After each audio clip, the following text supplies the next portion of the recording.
आडू दे आडू दे आडू दे एक बार हाथी जा रहा था चींटी उधर है क्या आया चींटी आया नहीं कीड़ी अपनी भाषा में हम बोले तो कीड़ी कीड़ी जानते हो हाथी जा रहा था रास्ते में आए कीड़ियों का घर चींटियों का घर आया हाथी ने जानबूझकर चींटी का घर तोड़ दिया पर देखो चींटी का घर तोड़ दिया चींटी को आया बहुत गुस्सा क्या आया गुस्सा आया चींटी ने बोला ऐसे मत करो क्या बोला ऐसे मत करो हमारा घर बर्बाद मत करो क्या बोला मत करो हाथी हंसने लगा क्या करने लगा कि मैं तो शक्तिशाली हूँ तुम मामूली चींटी मेरा क्या बिगाड़ लोगी क्या बोला मैं तो शक्तिशाली हूँ तुम मामूली चींटी मेरा क्या बिगाड़ लेगी वो चला गया हंसकर चींटी बहुत उदास थी वापस एक दिन हाथी को पकड़ने के लिए शिकार ले गए क्या है शिकार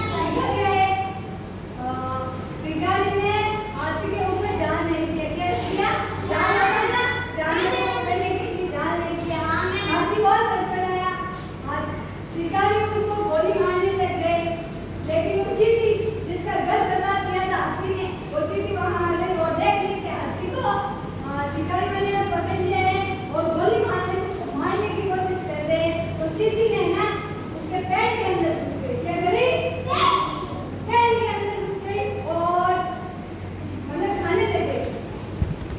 चींटी खाती है तो क्या होता है अच्छा लगता है खराब लगता है ना खाने लगे तो उसका निशाना छूट गया क्या हो गया हाथी बच गया बाद में वो शिकारी भाग गया क्या करा चींटी वापस पाने के लिए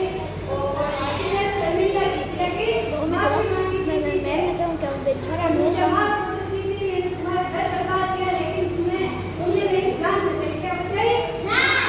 शिक्षा इस गान से हमें क्या सीख मिलती है कभी अपने आप पर घमंड नहीं करना चाहिए